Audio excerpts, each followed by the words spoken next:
Hi everyone, I'm Daniel, and let's do another quick video about another card in Arkham Horror, the card game. This time, this week, it's of course about Easy Mark. This is a card that came out in Dream Eaters, and it's been around for a little while, and it's seen a lot of play.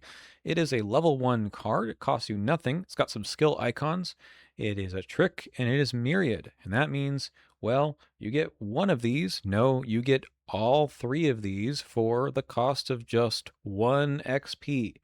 Why would you want three of them in your deck? Well, let's take a look at the text on the card. Gain 2 resources and draw 1 card when you play it. But that's not all. After you play Easy Mark, play another Easy Mark from your hand at no cost. So no action, not paying any other cost anyways. So this could be really cool. There's a dream of chaining them all together, right? But that's not exactly why people are excited about this card. I think it's all about the cost of inclusion and what it does for your deck. So the first thing to talk about is indeed that this deck thinning concept, right? Yes, there's 3 copies here, but they all draw another card when you play them. If you really like cards like Guts and Overpower and Perception, because what they're doing for you is making you draw towards your other important cards in your deck that much more quickly, well, how about stapling a card onto your resource generation, right? Emergency Cash, level 0 card that is neutral, gains you 3 resources, but that card, that's the really spicy part. Here you get to see other cards after you play this one. And, well, getting the 2 resources helps you maybe play that next card. It's not a huge amount of resources, right? A lot of people play maybe bigger impact economy cards, and Rogue has no shortage of cards that do that. But what this does have is that card draw stapled to it. So a small amount of resources and a card probably going to get you closer to what you want earlier. And that's what deck thinning is all about. Instead of playing with a 30 card deck, you feel like you're playing with a 27 card deck.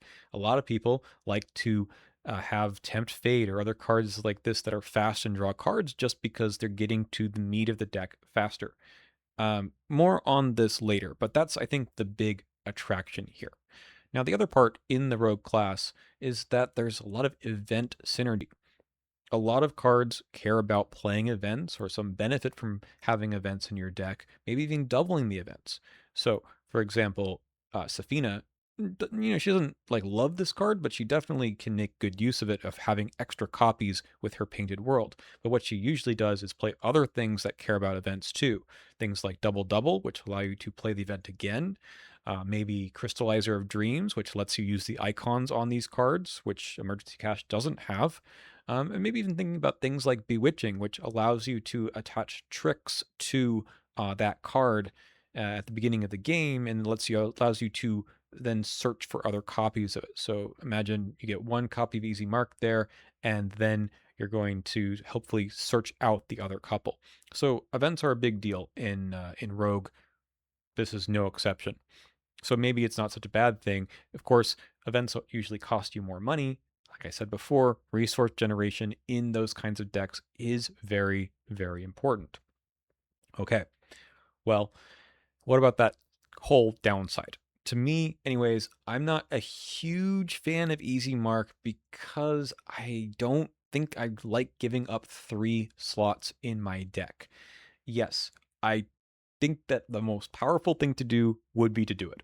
To put this in every deck that can, you take your In the Thick of It, you take 1 of that 3 XP from In the Thick of It into Easy Mark, put your other 2 into literally anything else, maybe the relic that gets you more XP if you're going nuts there.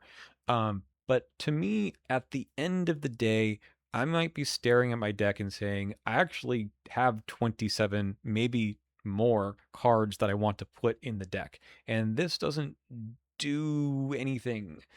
They're events, right? I would like my card draw to come from something like Lucky Cigarette Case that I get every turn anyways, pickpocketing, right? And maybe those cards are too powerful, and maybe card draw should look more like this. But to me, I want more of that meat and potatoes that I can draw into and not just draw this card. And that's sort of the funny part, is that I originally said, well, it's like you have only 27 cards in your deck. That's not totally true, right? Because you might draw those other cards first, and these are somewhere else. And once you get them, well, you still have to play them. So it's not as like they're totally invisible. guts and perception, etc., are slightly better because they're always fast, right? Uh, I guess you can use Chuck Fergus to make this fast. But you need to wait around for the skill test that's appropriate to commit them to get the card draw out of them. For these, the question ends up being, well, do I actually leave them in my hand and play them once I get more than one already? So if you just play one, and this is really thinking about the effect here, gain 2 resources and draw 1 card, it's fine, right? Again, if the whole point of this is just to replace the card, then sure, you can play it as soon as possible. Where you get maybe more ahead of cards like Emergency Cash, and especially Emergency Cash level 2, is when you can play 2 of them, right? You play one, and then you're playing the other one fast, and now you're drawing 2 cards, right? You're replacing both of these things, and you really are getting through your deck quicker. 3 is a dream, and it might happen if you're lucky, if you're able to assemble the combo with cards like Lucky Cigarette Case 3. But I'm not going to wait around for that. Personally, I will wait for 2. I'm not going to wait for 3. And there's a little bit of an awkward side of that, right? That in most cases, economy in this game is really good up front, right? When you can put down a card, a big asset in your first couple of turns, that's really good. You're going to get your drip economy through your upkeep later. You don't need to play the economy cards later. What Easy Mark has going for it is that mid game, late game economy if you're going to hold on to the cards, which is when it's its most powerful. And yeah, Rogue can, use that economy for playing events, for bumping up streetwise, etc. So it's not out of place in Rogue to have some late game economy, maybe get your well connected boosted up. But there's a lot to be said for saying, it's just holding a spot in my hand for now, and I really rather would have just played an emergency cash, which would have cost me nothing and not made me feel bad about playing the card early. So I'm curious from all of you, how do you play this card? I mean, do you put it in every deck? Probably some of you do, and I think that's probably correct in most cases, even if it might lead to be a bit of a boring deck overall, if that's always what you do. But how do you play these? Do you play them the first turn you get them? Do you maybe even hope to see them in the mulligan, more than one? Do you wait for all 3? Another strategy I think people have is they don't mind how quickly they play the first ones, but if you what you're really trying to do is cycle your deck, then the second go round, when you already have all your assets in play, then it's easier to chain these all together. So the second time through your deck, you're more likely to be able to hold on to them. All right. That's it for me today. Just wanted to bring up a really interesting, cool card.